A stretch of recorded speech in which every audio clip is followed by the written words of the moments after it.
आजपासून या लाडक्या बहिणींच्या खात्यामध्ये जमा होणार आहे।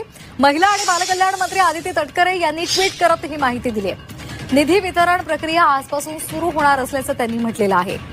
कालावधीमध्ये आपण पाहिलं असेल तर कधी नेवळे तेवढं महिलांना त्या ठिकाणी प्राधान्य देतो। इतर वेळेला 50-51% आरक्षण हे महिलांना स्थानिक स्वराज्य संस्थेमध्ये निश्चितपणाने असतं, पण कुठेही ती महिला मतदार किंवा ती वोट बँक गृहीत न धरता महिला सक्षमीकरणाचं उत्तम पाऊल हे महायुतीच्या सरकारने उचललं।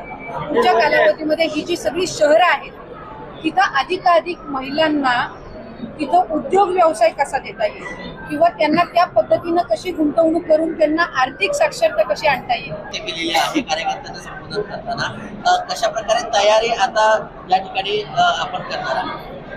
पूर्वीपासून शहरामध्ये राष्ट्रवादी काँग्रेस पक्षाची ताकद ही राहिलेली आहे। मर्यादित असो, काही वॉर्डपुरता असो, जवळपास 30-35 नगरसेवक त्या आधीच्या कालावधीमध्ये सुद्धा आमचे त्या ठिकाणी होते। काम करत असताना आम्ही जरी महायुतीमध्ये असतो, आमचे 3 पक्ष आहेत, त्यातले राष्ट्रवादी काँग्रेस पक्ष सोडून 2 आमचे मित्र पक्ष आहेत, त्यात भारतीय पण अजून तिसरा आहे। हे सगळं असताना प्रत्येक पक्षाला आपापली संघटना आणि आपापल्या पक्षाची वाढ करणं हे त्या ठिकाणी नैसर्गिक आहे आणि ते साधारणपणे प्रत्येक पक्षाच्या कार्यकर्त्याची सुद्धा जबाबदारी आहे।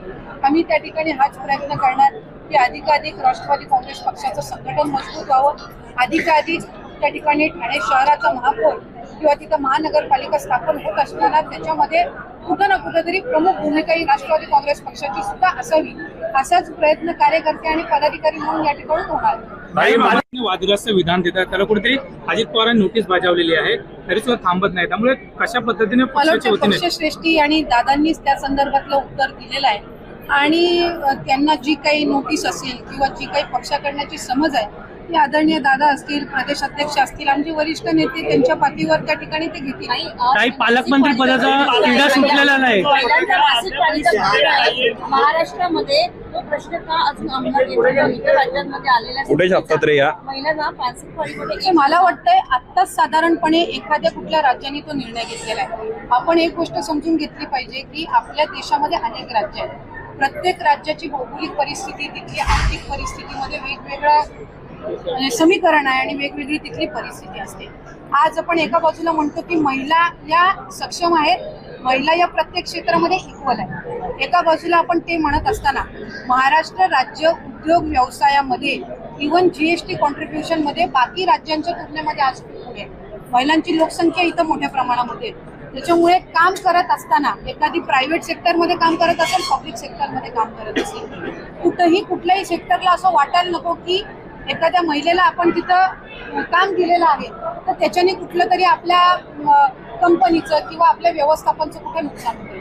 ही बाब जरी एका बाजूला असली तरीही महिलांच्या मासिक पाळीच्या दरम्यान होणारा जो त्रास आहे त्या संदर्भामध्ये शासनाकडे जर तशा पद्धतीचं आम्ही त्याचाही एक प्रस्ताव तयार करू आणि त्याच्यामध्ये आपल्या इथल्या महिला कामगार किंवा वर्किंग वुमेन यांचं मूल्यमापन करून त्या संदर्भातला जो निर्णय आहे जर तो संयुक्त असेल तर तो महायुतीच्या सरकारच्या वतीने निश्चितपणाने घेतला जाईल।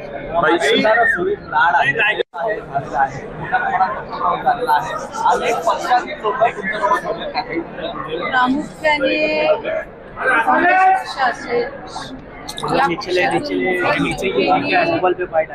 पक्षप्रवेश त्याच राष्ट्रवादी काँग्रेस पक्षामध्ये याचा आनंद आम्हाला सगळ्यांना आज रमेश इतर सर्व वरिष्ठ वेगवेगळ्या पक्षांमध्ये पदाधिकारी कार्यकर्ते म्हणून गेल्या अनेक वर्षामध्ये काम केले। कुठे ना कुठेतरी अजितदादांच्या नेतृत्वाखाली राष्ट्रवादी काँग्रेस पक्षामध्ये अधिकाधिक त्यांना काम करण्याची इच्छा आहे आणि या दृष्टिकोनातून आज हा पक्षप्रवेश ठाणे शहरातील त्या ठिकाणी वेगवेगळ्या पक्षाच्या कार्यकर्त्या पदाधिकाऱ्यांचा असंख्य त्यांच्या सहकाऱ्यांसोबत झाला। आज परंतु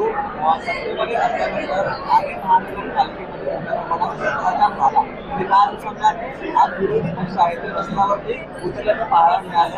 अनेक जे अधिकारी आहेत त्यांचा भ्रष्टाचार देखील त्या ठिकाणी बोलू लागले. साधारणपणे काम करत असताना प्रत्येक पक्षाची आपापल्या पद्धतीनं काम करण्याची त्या ठिकाणी पद्धत असते. आता जे विरोधी पक्ष आहेत ते त्या ठिकाणी विरोधच करणार, त्याच्यामुळे ते विरोधक आहेत आणि त्यांची विरोधी भूमिका आहे म्हणून ते त्या ठिकाणी त्यांची भूमिका तशा पद्धतीनं मांडतात. आम्ही महायुतीचे घटक पक्ष म्हणून काम करत असताना एका बाजूला राष्ट्रवादी काँग्रेस पक्षाचं संघटन मजबूतीकरण करणे, त्याचबरोबर जी काही पक्षाची राष्ट्रवादी काँग्रेस पक्षाची गेल्या अनेक वर्षांपासूनची इथं ताकद असेल, त्याच्या वॉर्डमध्ये आम्ही गेल्या अनेक वर्षांपासून सक्रिय आहोत किंवा तिथं राष्ट्रवादी काँग्रेस पक्षाच्या चिन्हावरचे नगरसेवक त्या ठिकाणी निवडून येत आहेत. नमस्कार लाडक्या बहिणींनो, आज आपण पती किंवा वडील नाहीत, OTP येत नाहीत तर काय करावे या संदर्भात व्हिडिओ तयार केला आहे. तर जराही न वेळ घालवता आपण आपल्या आजच्या व्हिडिओला चालू करूया. त्याआधी जर तुम्ही चॅनलवर जर नवीन आला असाल तर चॅनलला सबस्क्राईब करायला विसरू नका. तर चला आपण व्हिडिओला चालू करू. ज्या महिला विधवा आहेत, घटस्फोटित आहेत किंवा ज्यांना पतीचे वडिलांचे आधार कार्ड OTP नंबर मिळत नाहीत अशा महिलांना KYC करताना मोठ्या अडचणी येत आहेत. शासनाने या समस्येची दखल घेतली असून या विशिष्ट प्रकरणासाठी OTP बायपास करण्यासाठी आणि इतर काही बदल करण्यासाठी लवकरच तोडगा काढला जाईल अशी माहिती आहे. तोपर्यंत अशा महिलांनी KYC करण्यासाठी थांबणे योग्य राहणार आहे. या संदर्भात अधिक माहितीसाठी किंवा तक्रारीसाठी महिला आपल्या अंगणवाडी सेविका किंवा तालुका स्तरावरील महिला व बालविकास कार्यालयाशी संपर्क साधू शकतात. मुख्यमंत्री माझी लाडकी बहीण योजनेत राज्य शासनाने पूर्णपणे पारदर्शकता आणण्यासाठी KYC प्रक्रिया सुरू केली आहे. या प्रक्रियेअंतर्गत महिला लाभार्थ्यांचे आधार कार्ड, पतीचे किंवा वडिलांचे आधार कार्ड तसेच कुटुंबात कोणी सरकारी कर्मचारी किंवा पेन्शनधारक आहे का याची माहिती गोळा केली जात आहे. ही सर्व माहिती म्हणजेच KYC प्रक्रियेतून घेतली जात आहे. सुरुवातीला ही प्रक्रिया लवकर पूर्ण करण्याचे निर्देश होते, परंतु राज्यात गेल्या काही महिन्यातील अतिवृष्टी आणि पूर परिस्थिती तसेच योजनेच्या पोर्टलवर आलेल्या OTP एरर आणि तांत्रिक अडचणीमुळे महिलांना KYC करता आली नाही. याच कारणामुळे अतिवृष्टी अंतर्गत भागातील महिलांसाठी ही मुदत 15 दिवसांनी वाढून साधारणपणे डिसेंबर महिन्याच्या पहिल्या आठवड्यापर्यंत किंवा त्यापुढेही वाढवण्यात येणार असल्याचे सांगितले आहे. या KYC प्रक्रियेबद्दल लाभार्थ्यांमध्ये असलेला संभ्रम दूर करणे आवश्यक आहे.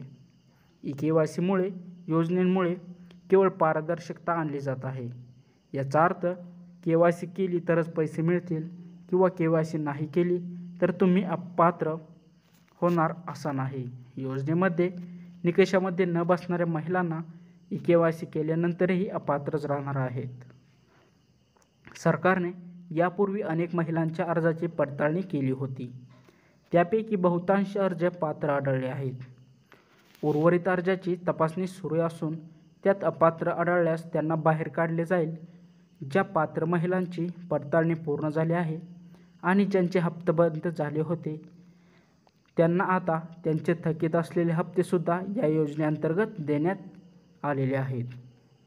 तर कशी वाटली आजची माहिती हे कमेंटद्वारे नक्की सांगा. जर तुम्हाला KYC करताना काही अडचणी येत असतील तर ते सुद्धा कमेंटद्वारे नक्की सांगा. चॅनलवर जर नवीन आला असाल तर चॅनलला सबस्क्राईब करायला विसरू नका. धन्यवाद.